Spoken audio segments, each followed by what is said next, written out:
Good morning from Big Sky Country. I'm going to do something I've never done before, which is share a part one of a Dvar Torah, because it's a longer idea, and we'll finish the next one either tomorrow or Wednesday.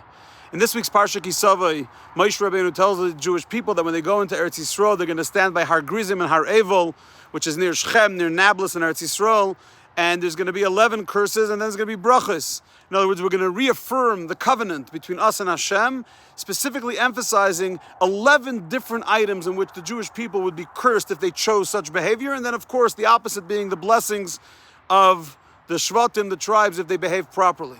And the Shvatim, the tribes, were divided up, half of them on one mountain, half on the other, and then the showdown takes place.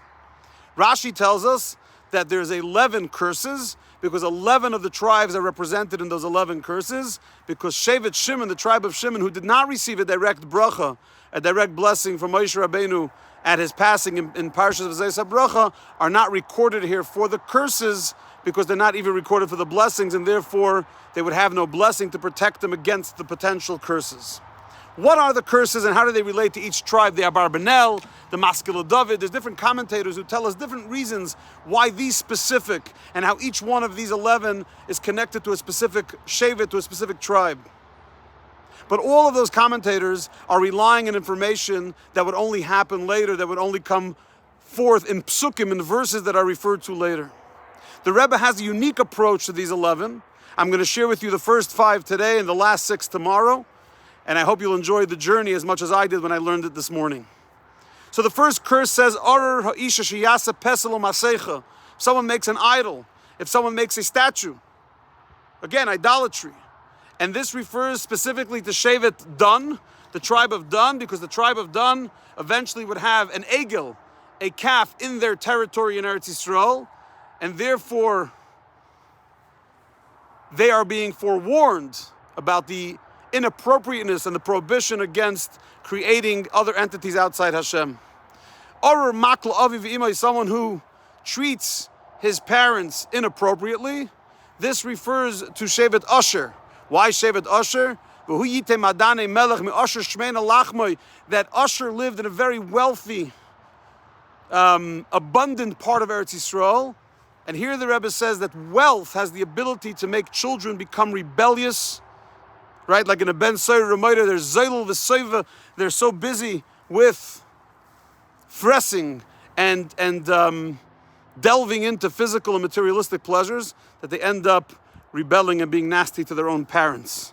Then it says Or Masig Gvul Re'eu, someone who encroaches on their neighbor's territory, on their neighbor's land. This refers to Yisachar, because Yisachar up north, it says Reivetz Ben HaMishpatoyim Ben HaTchumim, that he was very close to many big cities. He was on the border of many other, like Montana. Montana borders Wyoming, Idaho, North Dakota, South Dakota, Saskatchewan, Alberta, British Columbia. We border a lot. So Yisachar bordered a lot of territory. Because they border, we have to remind them about the importance of encroaching on other territory. The fourth one is Or Mashgi Iver Baderech, to trick someone with bad advice. Eitza Ra, right? And that refers to Shevet Binyamin, to the tribe of Binyamin. Because 5 of Binyamin's 10 families fell to the sword by fellow Jews when they had when the clouds of glory left after Aaron HaKohen passed away, and the Canaanim, the Canaanites, came to fight with the Jews. There was a whole group of Jews, 7 families, who decided to go back to Mitzrayim, and they were chased down by their fellow Jews and taken out and killed, including 5 of those 7 families from the tribe of Binyamin, because they were giving the Jewish people bad advice about going back to Mitzrayim. That's why bad advice is referring to them. And number 5 for today is Aram Mata Mishpat Yasim Valmana, someone who's corrupt in their judgment. And this refers to Shevet Yehuda, because it says about Yehuda, Lo Yasser Shevet Mi Yehuda Mechaykek Mi Ben Raglav. They were the ones who were very much the Dayanim, the halachic authorities that gave the rulings in the Jewish courts and the Jewish tribunals, and therefore they need to be warned about twisting judgments, bias in judgment, being objective, and not, God forbid, ever being subjective and biased in judgment. I know that's a long one. Part 2 will come tomorrow. Sei gesund.